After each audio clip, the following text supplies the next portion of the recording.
African Ascent is back on the visual scene, and this time we're going to have a considerably significant conversation with Victor Wallis on this tumultuous American condition. We're going to take our time and dissect our condition. There are those who think that the US is in crisis. I'm one of those who thinks that it is the case that America is in crisis. Victor Wallis does not need any new introduction.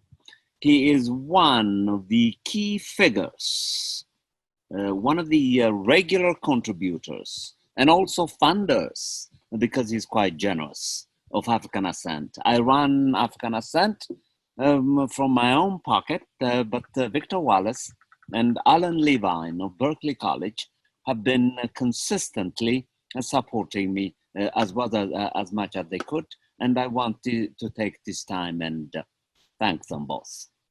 Now, African Ascent has been soliciting the contributions of Professor Victor Wallis, a professor of political science at Berklee College of Music, an editor of one of the leading journals in the country for the past 30 years or so, called Socialism and Democracy, from which he retired, I think, about 2 or 3 years ago, but he continues to support the journal from the outside, as a reader, as an assessor, among many other things.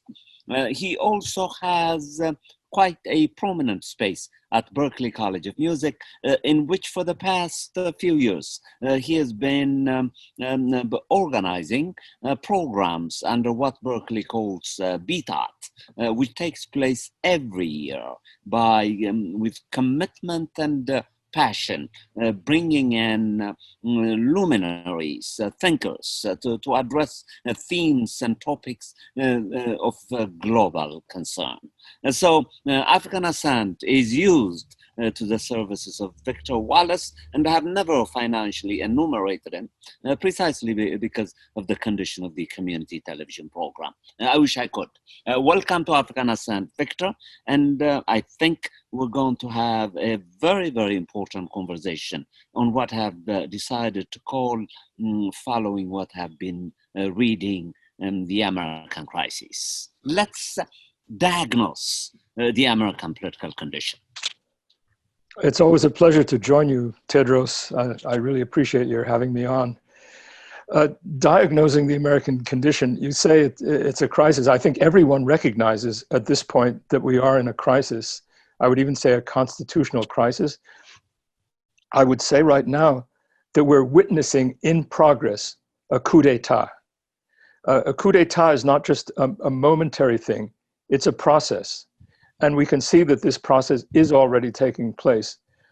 Perhaps the most obvious manifestation of it is Trump's statement that he will not accept an electoral defeat. He says this by implying or saying directly that if all the ballots are counted, if all the votes are counted, he admits that he would lose. He can't win a majority of the actual support of the population. That's why his basic recourse is to thwart the electoral process. But he's, just to make sure of this, he has been sabotaging the post office. Everybody knows this. It's quite clear.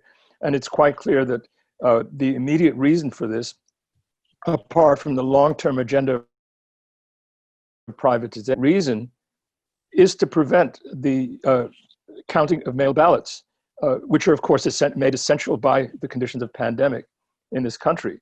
So the crisis, the existence of a crisis is indisputable.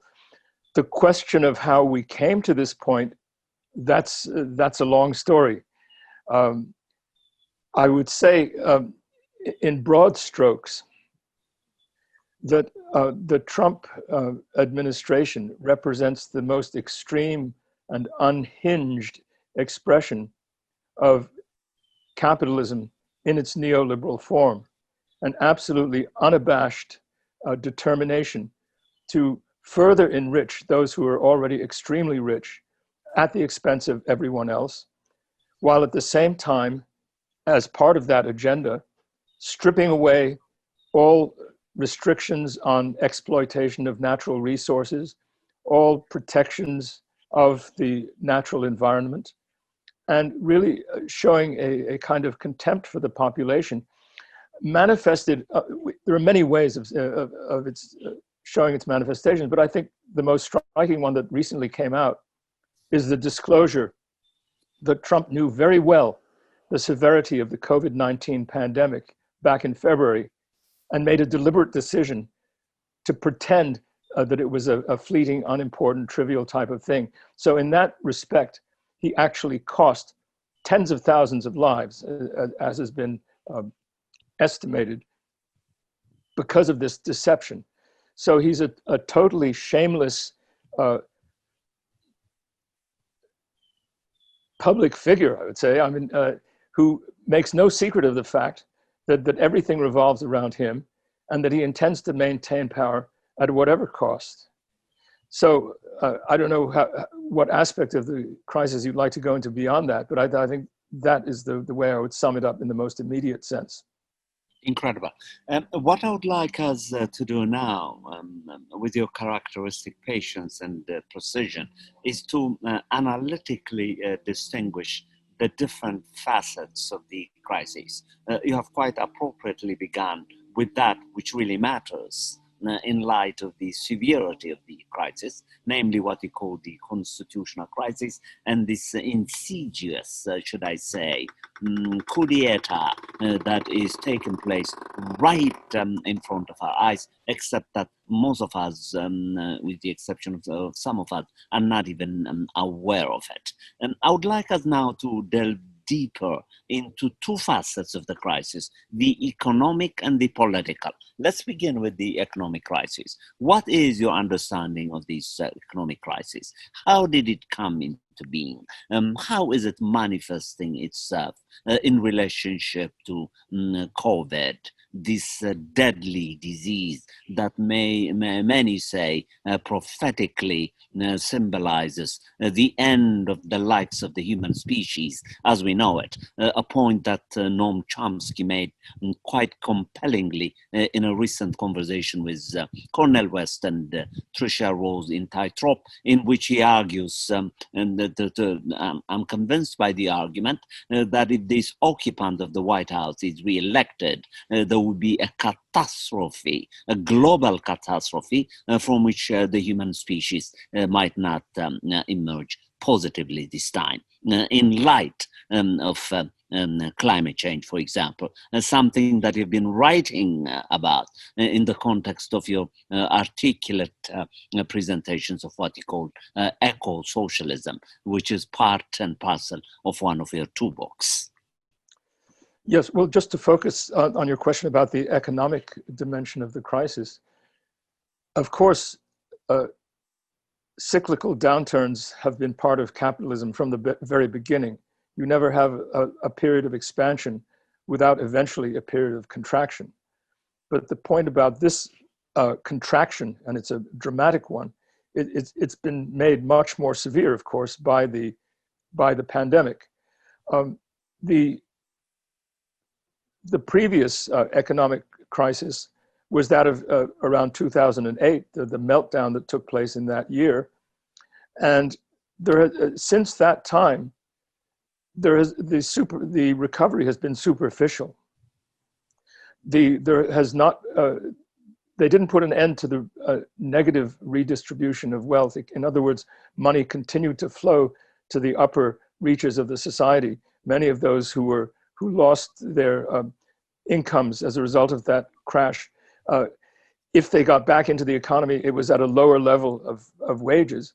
So you already had at that point a kind of discrediting of the capacity of the dominant class to satisfy the needs of the population. I mean, this has always been in question, but it was underlined dramatically as a result of that. And of course, in the present case, with the pandemic, since the United States does not have the kind of social, political, social infrastructure to deal with such a thing, since it doesn't have universal health care, it doesn't have guarantees of financial support to those who are suddenly losing their jobs. Many of them don't get anything. That it resulted in tens of millions of people in the United States losing their jobs and becoming dependent on whatever they could scrape together, and a very token and insufficient handout from the government as part of a deal which provided bailouts for the big corporations, but not for the general majority of the population. So the circumstances in which people live are extremely severe. And I would add that this is disproportionately felt by those who are called the frontline workers, the essential, but as they say, also expendable in the view of the ruling class workers, who are disproportionately people of color.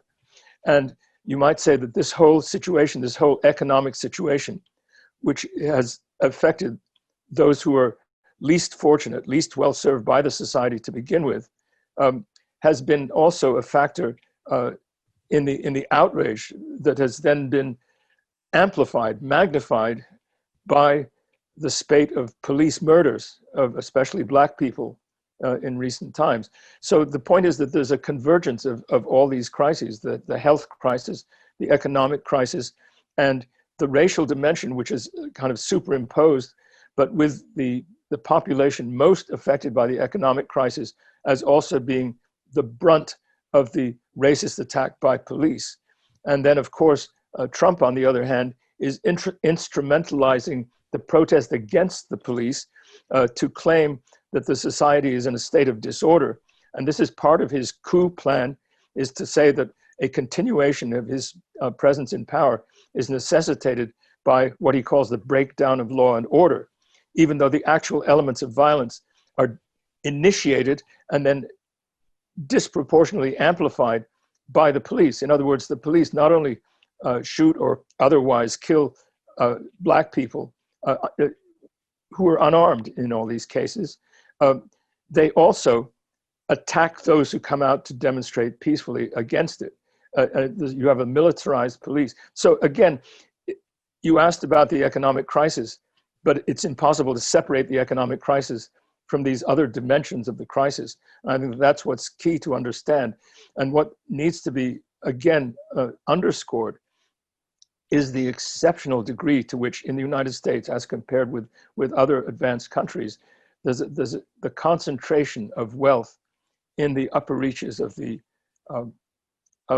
population it's astronomical. And as I think is well known, the billionaires in this society have increased their fortunes during the months of the pandemic, precisely as a result of these policies, where they've been receiving, on top of what they can, let's say, extract from the population directly, they've been receiving these handouts from the government, and especially with the Republican Senate.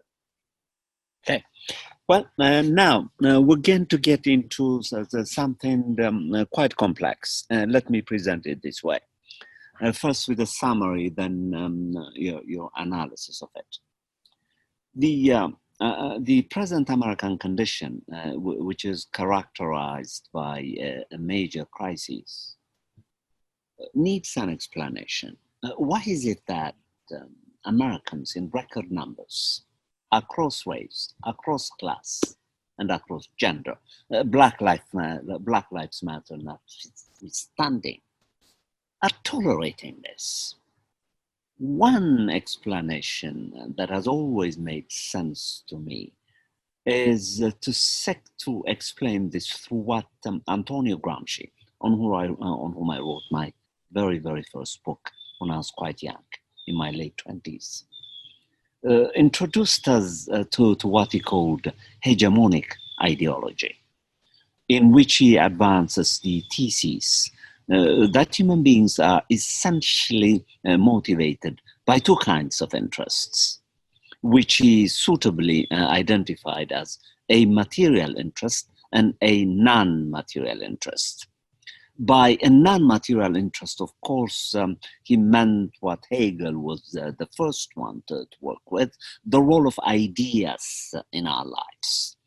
Even when a given idea, let's say, does not fully satisfy our material interests, food, shelter, and clothing, and even when we're denied of it, if these ideas, these non-material ideas that have conditioned us for years become nature, second nature, we become blind to the material deprivations, and instead we continue to enslaving ourselves to those who are depriving us of the basics, food, shelter, and clothing, precisely because these ideas have conditioned us.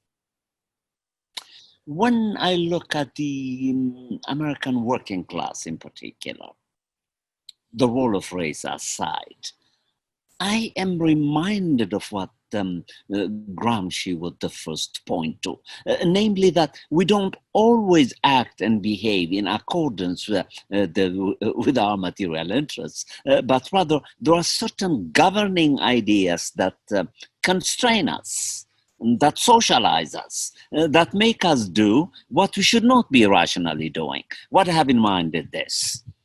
Given this crisis, you would think that the people who are suffering from this crisis would be corroding the streets in defense of their rights. And yet some are and some are not. The proponents of Black Lives Matter, notwithstanding. Is Gramsci right? Does he have it right? What is your take on this? That human beings are essentially governed, he's contending, by ideas. Mm-hmm. This is the idealistic component that came from Hegel, that Gramsci brings to the Marxist zone. Not by material interests. If they were governed by material interests, you would see record marching on the streets. We don't. Even from the class that is affected the most by a confluence of two pandemics, which you analyze so ably, the health pandemic and the economic pandemic. And people are still watching TV. People are still going about their business. Yeah. When is this condition going to be changed, Victor? And how and by what? Right. Well, that's the key question. And I mean, you're absolutely right. I mean, the American political system, it really depends on the majority voting against its own material interests. And what I have to say is that this applies not only to the Republican Party, but also to the Democratic Party. And I want to explain this. The Republican Party gets working class people to vote for a political leadership whose material policies are absolutely against their interests. And it does so. This is where, as you suggest directly, by appealing to racism as the most obvious, but all kinds of social issues, whether it's anti-abortion, school prayer, against flag burning, or whatever. The whole repressive agenda, which is associated with sort of ultra-patriotism and so on. We're familiar with this. But I want to say also that the Democratic Party also gets people to vote against their material interests, because while the Democratic Party rightly and correctly opposes these positions, it explicitly opposes the white supremacism and the anti-abortion agenda and so on. However, its economic policy, that is the economic policy of the leadership of the Democratic Party, is not significantly different from that of the Republican Party. And the way it gets its support is precisely by saying, essentially, we're not as bad as the Republican Party. Vote for us because we're the party of decency.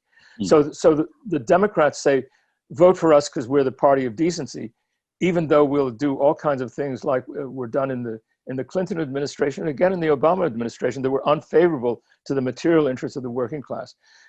The Republican Party, on the other hand, says, vote for us because the Democrats are socialists.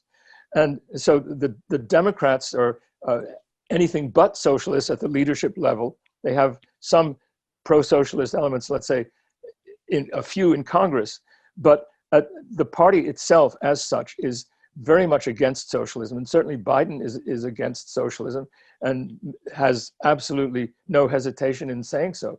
So you get the people to vote against their interests, but with dividing them into two different groups: those who vote against their interests on the basis of appeals to racism and ultra-patriotism and religious bigotry and so on, and those who vote against their own interests simply because they say that, well, we have to vote against the Republicans. And so they're right in having to vote against the Republicans in that sense, but it doesn't mean that they're voting for their interests, because the Democrats are also led by interests, by corporate interests, which have followed anti-working class policies. And I mean, the whole boom under Clinton and the deregulation and all that, and the free trade agreements, all those were put forward in collaboration with and even under the leadership of Democrats, and also the crime bill and the decisions about carrying out bombardments. And Biden himself, for example, although it was a Republican administration of George W. Bush that launched the invasion of Iraq, Biden in the Senate was the leading proponent of invading Iraq. So the two parties are definitely in complicity in this respect. So people do vote against their material interests, but I think this also has to be taken into account in analyzing the explicit or the direct response of the Democratic Party in the present campaign, because the Democratic Party leadership was absolutely resistant to the campaign of Bernie Sanders, which was an attempt to break with this general practice. And they did so. They combated the Sanders campaign precisely by appealing to all the identity interests. And this has been a basis for stoking divisions among the grassroots supporters of the Democratic Party. For example, I mean, I guess maybe the most conspicuous example is they thought that they could engage and enlist the people of color support by naming Kamala Harris as the vice presidential nominee, although it had already been shown in the primary campaign that she did not attract people of color as voters, because they are people of color generally are recognized that they need policies which are more of the type that Bernie Sanders represented. And Kamala Harris did not represent these, and she did not attract their support, but they appointed her anyway. And so the Democratic Party makes a show of what you can call making token concessions. It's tokenistic. And I would even characterize the whole advancement of Barack Obama to the presidency in this light, because although he exercised great appeal precisely by virtue of the fact of being a person of color who could be elevated to the top office, this was a great positive thing. But in terms of his actual policies, he was always holding back any agenda that would support the economic demands of the most disadvantaged elements of this society, who are disproportionately, of course, people of color. So it was a disappointment and a deception. And that's why it was possible for Trump to win in 2016, because Hillary Clinton, all she offered as a Democrat was a continuation of policies which in fact had not served the interests of the majority. And so there was a lack of enthusiasm. And so Trump played on this. And this is why we're in the situation that we're in. But I think the phenomenon, the underlying phenomenon you mentioned of people voting against their own interests, that's been the rock or the basis on which the US ruling class has been able to maintain its hegemony, with both the parties appealing in their separate ways to this kind of phenomenon. That's remarkable. It's one of the best analysis that one could give. And now let me be more pessimistic and try to say the following. This is in reference to Black Lives Matter. On the one hand, Victor, I'm thrilled that we have kind of a movement on the ground with universal possibilities of moving from the particular to the universal. But you and I well know that for the past 30 years or so, since I have been alive, we've seen these kinds of commodified movements. The Occupy movement was one. Black Lives Matter initially was another one. Excuse me, why do you, when you say they're commodified movements? I will explain. Yeah. What I mean is they come and go. Mm. They glimmer. They tantalize us. They excite us. They give us hope. And then in a few months, they dissipate themselves. They disappear. I have seen this kind of cycle for the past 30 years. Does the fact that the Black Lives Matter focus on that in the context of the pandemic is a particular kind of movement, do you think, that has genuine global possibilities of linking its project with that of the similar projects in the third world, in the global south and beyond? Or is this also another wave, another cycle of spectacular discontent that is bound not to last very long? What are your views on this? I preface the question by saying I'm being very skeptical, but not disrespectful. Yeah. Just skeptical. Well, it's not that the movements themselves are, let's say, coming and going like that. I mean, that they have permanent effects. I mean, the Occupy movement of 2011 lasted in its direct form only for a brief period. It was partly a victim of disorganization, but partly also the subject of direct repression by the authorities. However, it had a lasting impact. It helped to change the political discourse in this country, and the language and of the Bernie Sanders campaigns, both in 2016 and 2020, largely reflected the impact of the Occupy movement, which at the time that it was actually functioning, that tent cities in various cities around the country, according to surveys, had the support of a clear majority of the population in surveys.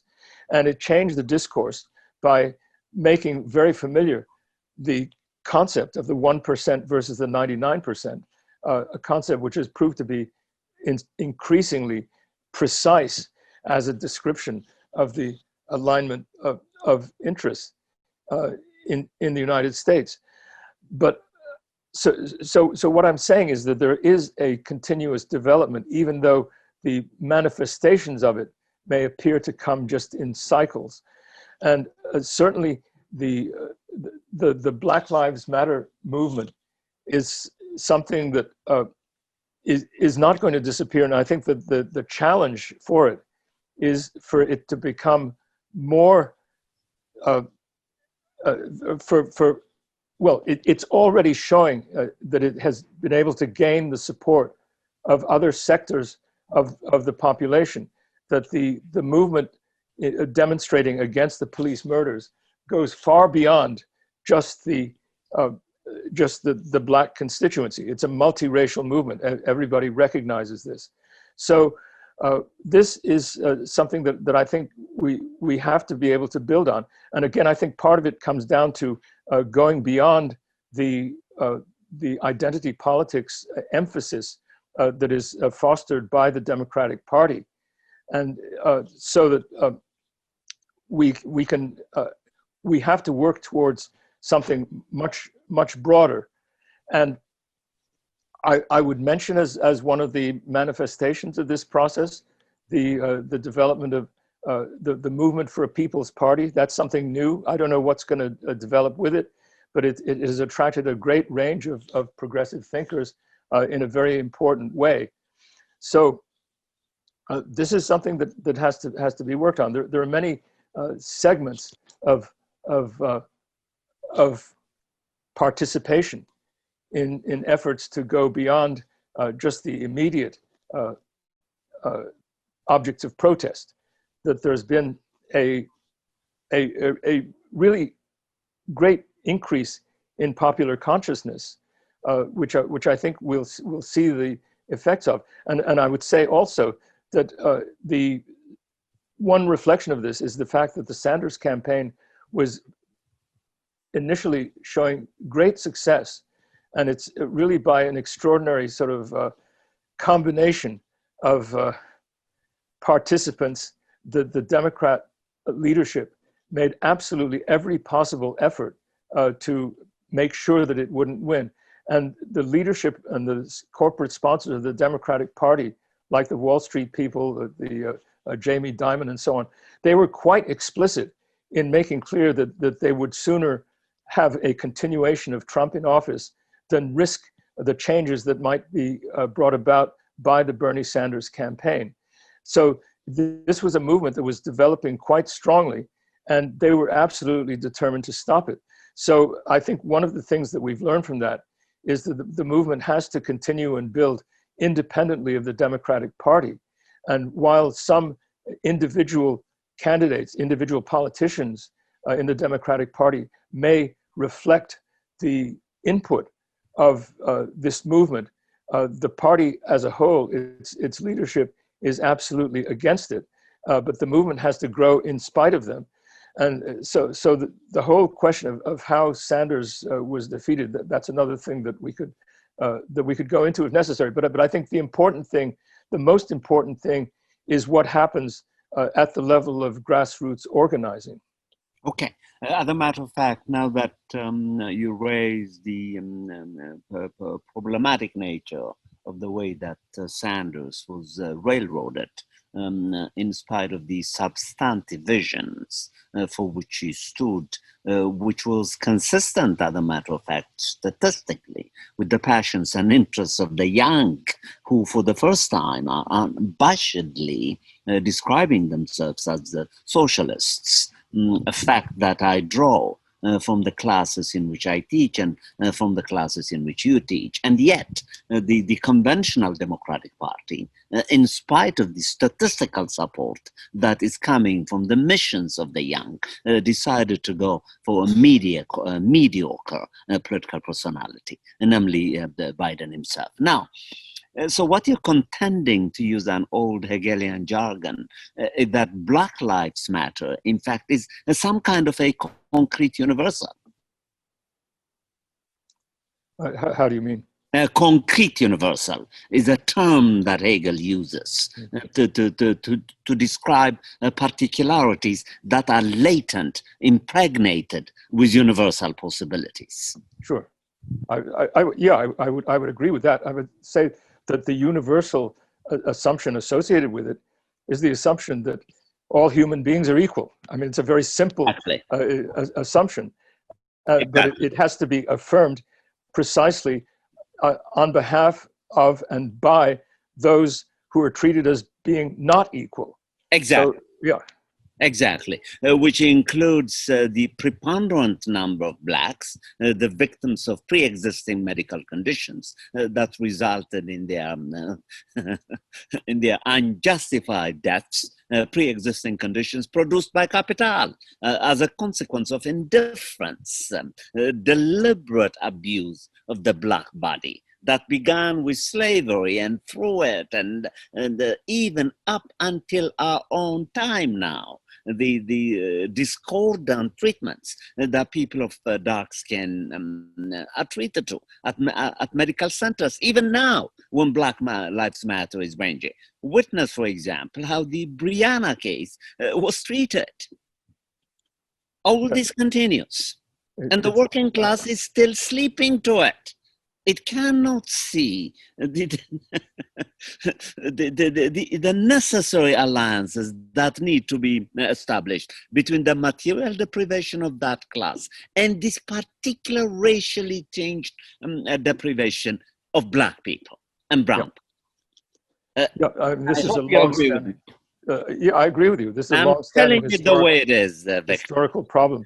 I can't resist wanting to call people's attention to my little book, Democracy Denied, 5 lectures on US politics. in which I try to go into some of the background of this. And I think summarize it for us. There've been moments where the race division has been broken down, but every time that this begins to happen, the ruling class finds ways to reimpose it, or if some sectors of the ruling class that actively want to impose racial segregation or racial suppression, and others that tolerate it.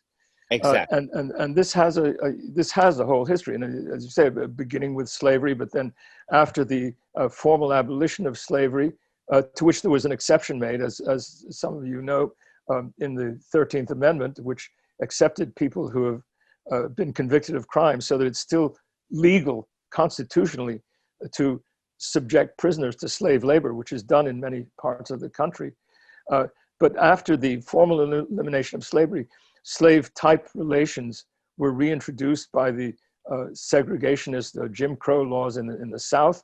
And then after those were outlawed by the Civil Rights Act and the Voting Rights Act of the 1960s, new ways were found, notably under the pretext of the drug war, which of course was obviously invoked in the case of Breonna Taylor, but more generally mass incarceration, the disproportionately long sentences.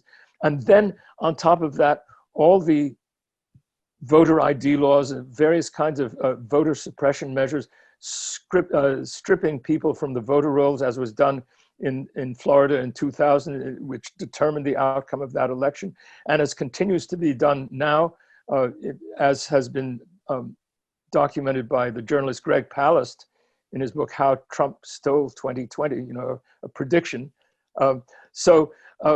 This has a long history, a long and all too familiar history, but I think we also have to keep in mind the efforts that have been made to overcome this, from not only by the protests of Black people and other people of color themselves, but also by the political work of those who have recognized the underlying class nature of these practices.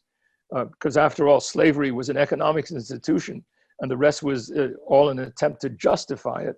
That's right. There has been a whole sequence, you might say, of attempts to overcome this, beginning with the efforts of the Communist Party in the 1920s and 30s, which really placed as one of its priorities to overcome this division, which was one of the reasons why the most aggressive and extreme anti-communists were the segregationist senators of the Old South, who described communism as a way of race mixing that will weaken the Americans. I mean, that was the rhetoric they used. They actually associated those two things. That there's this deathly fear of overcoming the racial antagonism, and the element of accuracy in that vision is the fact that if only the racial antagonism could be overcome, the working class would be a tremendously powerful political force in this country, which it has not been, precisely to a large extent because of this division, which has kept it from playing the degree of political influence that it could have had, that it has had in comparable countries in Europe. I mean, because all the European countries, they've had working class parties which have been able to implement basic types of service, like most notably healthcare for all. That's sort of a commonplace. It's not an unusual type of position, as I think Bernie Sanders has made clear. But in this country, it hasn't had it together enough to be able to impose that. And the whole competitive capitalist type culture has permeated down into the working class and has kept it separate in these ways. But there are continuing movements or let's say trends to overcome this. And whether it's within the labor movements, let's say if you read Labor Notes, for example, a monthly publication has been coming out since 1979. It's very much anti-racism is very much part of its effort, and the dissident movements generally in the labor movement. And it's true also that to that extent, it's interesting in terms of the labor movement that one of the consistently most powerful sectors has been the postal workers, who are themselves now being targeted not only for this, by the sabotage, not only for the discrediting mail ballots, but also for the privatization program. It's also to undercut the postal union, which is, and the federal employees. Again, this has been a sector which has absorbed a larger portion of people of color than have other sectors of the movement, and this is partly because of the strength of the union movement. But so I mean, it's a continuing struggle, and I think there is becoming more and more of an awareness among the let's say European Americans sectors of the necessity not only to ally with and join with people of color, but to accept the leadership of people of color, precisely because as the most oppressed sector of the working class, they are the one who have the most bitter experience of the type of oppression and have gained the kind of knowledge and insight, as has been expressed, by a number of their intellectuals, including also prison intellectuals like George Jackson, as well as most famously Angela Davis, perhaps. So that there is an increasing awareness throughout the working class of the importance of the leadership of Black people and other people of color in the movement. That's incredible, Vic. And this is one of the most thorough analysis that had entered my ears in years, a tribute to your seriousness and your clarity of vision. Now, what I would like us to do with this, the studio had just allowed me to go beyond 1 hour, if we must. And this is such an important conversation that unless you disagree, I would like us to continue and go beyond the hour. What I would like us to do now, for the sake of my huge viewers, is to concentrate on the elections. Let me channel the discussion in this way. There are those leftists and also radical liberal moderates who are contending that we're going to vote for Biden, not because we think that he's substantive, but that we want to defeat Trump if we can. But once Trump is defeated, then we're going to begin undermining and rejecting Biden. Analyze that proposition for me. Yeah, well, I mean, I thoroughly support that position. I mean, the reason that it's important to defeat Trump, even though that means, in the most immediate sense, electing Biden, is that this is not just a choice between different policies or different personalities. I mean, it's not, the policies will not be that different. I mean, Biden is an extremely aggressive protagonist in the international sphere, perhaps even more so than Trump. I think the one thing that is decisive, though, in prioritizing the defeat of Trump is that it's a question of a regime change. I mean, that's what Trump represents. The continuation of Trump would represent a regime change in the United States, not just a change of administrations. It would consist of really the installation of a dictator. And that's why I refer to it as a coup d'etat. I mean, and that is what's in progress. And it's the coup d'etat is what we have to prevent.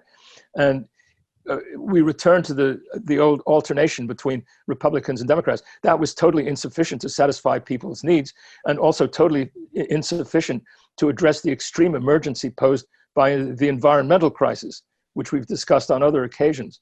So in order to prevent the regime change, the installation of a unapologetic dictatorship, we have to defeat Trump. But then the reason that for opposing Biden is that Biden's policies are not meeting people's needs.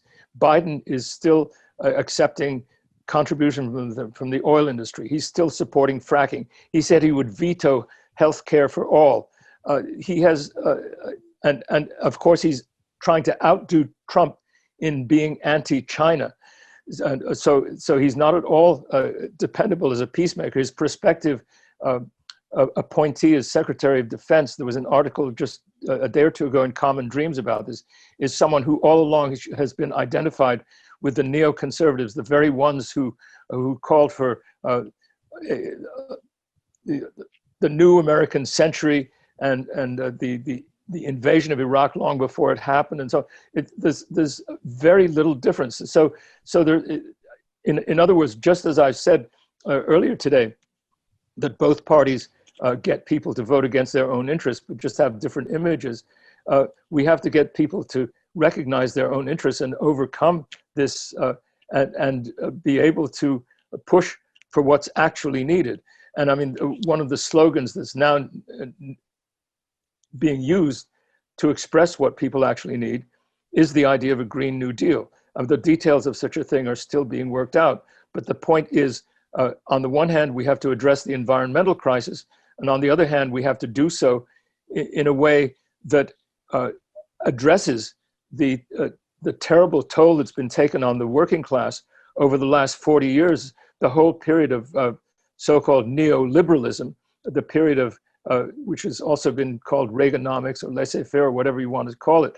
This whole period of upward redistribution of wealth, all this has to be overcome. And so this does mean a fight against the Democrat leadership as well as against Trump. And so we have to get Trump out of the way in order to prevent the change, the abandonment of whatever is left of constitutional rule in the United States. And you know, it's absolutely shameless what he's doing to subvert this now with the Supreme Court and so on. We have to do that first, but the policies of Biden are totally inadequate, and they represent a continuation of more or less the same class interests. So it has to be understood really in terms of the underlying class interests of the majority of the population, and the class interest of the majority coincides, let's say, as you can see with the environmental crisis, it coincides with the interests of the humanity as a whole and of the natural world as a whole, because it's only by getting rid of a system that prioritizes infinite growth. It's only by getting rid of that we'll be able to address the environmental crisis, that we'll be able to say that there's a value higher than making as much money as possible, selling as many goods as possible, and that is preserving life, which is threatened in so many ways now that we see these incredible fires, the droughts and the heating of the Arctic, the deoxygenation of the ocean. This is not much publicized, but marine life is being stifled. It's being asphyxiated slowly. I mean, the level of crisis is beyond belief. I mean, some of it is has dimensions that won't easily be affected by things that we do, but there are things we can do marginally. But it absolutely has to be based on a series of policy decisions that are not dictated by the criterion of economic growth and accumulation. There has to be a new criterion, and this means getting away from the priorities of the capitalist class, which by default means having a working class broadly understood, which understands its interests as being those of humanity as a whole. Incredible. And now we have about 20 minutes or so, unless we have to go beyond that. And what I would like us to do is this now. I'm just looking at the dream team of a Biden regime. You're going to be fascinated by this. And in an ideal Biden regime, it appears as if Biden is already collecting prospective people that he wants to hire, such as Susan Rice, the Secretary of State, Elizabeth Warren for the Treasury. And if you can believe this, even although Summers declined, but he was actually approached to be an economic advisor. Mm-hmm. And I was dumbfounded not to see Sanders in this dream team, which spoke miles to me about what we're going to expect from this so-called alternative regime. Look at the figures. Look at the personalities. They are not distinguished by anything radical. Maybe Susan Rice. I'm not very sure at all. No. other than the race factor. And I'm getting sick and tired of choosing individuals through this appearance of race and hide their mediocrities. I don't want to be given any position for the rest of my life because I'm dark-skinned. I want to be given a position because I'm brilliant, I'm compassionate, I'm responsible, and so on. When are we going to see these kinds of appropriations of tasks and talents? From which regime? At which time? When? Yeah, no, I mean, you're absolutely right. And I would absolutely say that Susan Rice is not at all an exception to that. On the contrary, I mean, she was one of the enthusiastically supported the destruction of Libya and so on. I mean, she's lamentable. Elizabeth Warren is the only one who slightly modifies that picture, but whatever position she might have, it could be reduced to sort of token proportions. Precisely. No, I wouldn't call a prospective Biden administration a regime. I mean, when I use the term regime, I refer to a whole basic way of doing things, and that's why I say that what we're threatened with is a regime change rather than a change of administration. But the Biden team.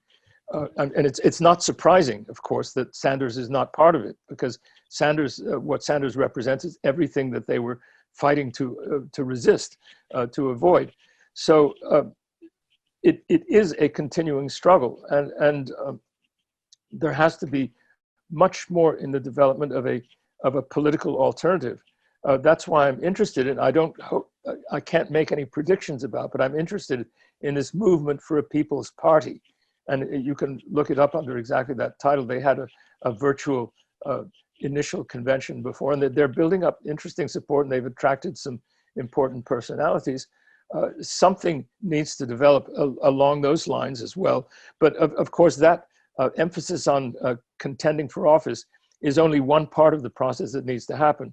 There needs to be much greater mobilization of people for directly taking measures into their own hands, and by this I mean creating the alternative institutions that are necessary. You know, if you don't have proper healthcare facilities, creating free clinics. I mean, I'm thinking of the model that was posed on a limited scale before it was suppressed by the Black Panther Party in the late '60s and early '70s. I mean, that they recognized that if the community is not being served, it has to find ways of serving itself. This is associated also with the demands that are now being raised for community control of police, that the police has to be not, as it is now, an external army of occupation to the communities. Whatever maintenance of law, let's say, of smooth relations within a community are necessary, should be handled by the community itself. I mean, that when you have some kind of domestic dispute or something, you don't want a force of armed agents of the state coming in to settle it and shoot people up. You want some sympathetic neighbors or some people with expertise in de-escalation. So a lot has to be done at that level, but it also implies a tremendous, and I can't emphasize this strongly enough, a tremendous practice, a project of political education, which has to be really in the form, first of all, of a much greater presence of the alternative media, such as what you're doing, but many others as well. Thanks. And also not only something like that which people can consume and have available to itself, but also the actual organization of people into networks of face-to-face or by some kind of transmission like this, if necessary, to really create a different kind of political force from those that are currently dominant in this society. And you find elements of it here and there. And I mentioned the Movement for a People's Party. One could also mention the Green Party, and one can mention the various social movement organizations, including the Movement for Black Lives. But all these have to come together in some way. And the principle on which they can come together is their common opposition to the dominant agenda and the dominant principles underlying that agenda of the current ruling class. And so this is really the great challenge that we're facing. And it's something that has to engage everybody. I think people have to realize the degree of emergency in which we all live. I mean, this comes to different people in different ways, whether it's because of their exposure to the pandemic, whether it's because of their threat to the threat to their lives from the police, whether it's from a larger recognition of the environmental crisis. But the obstacles to dealing with all these things come from the same source, which is a class-defined source. And that's why the people fighting on all these fronts have to be able to come together into a common, unified organization. And this has to happen as quickly as possible. And we all have to do as much as we can to advance the process. Okay, well, from my heart, this was one of the most brilliant performances that you yet have to share with African Ascent, and I mean it from my heart. So what I have decided to do is not continue it in this form, but we're going to part 2, and that is going to focus strictly on the prospects of Biden winning. In short, on the elections, which I think we should do in about a month from now, around the time that the voters are going to begin thinking. This is African Ascent's attempt at directly intervening to do what he called the political education of the masses. Those who listen, those who want to learn, those who want to be guided, and I can't think of a better guide than you. And I really mean that. And so this has been Theodros Kiros for African Ascent with Victor Wallis, professor of political science and ex-editor of Socialism and Democracy. Thanks, Victor. Thank you so much, Tedros. It's been a pleasure.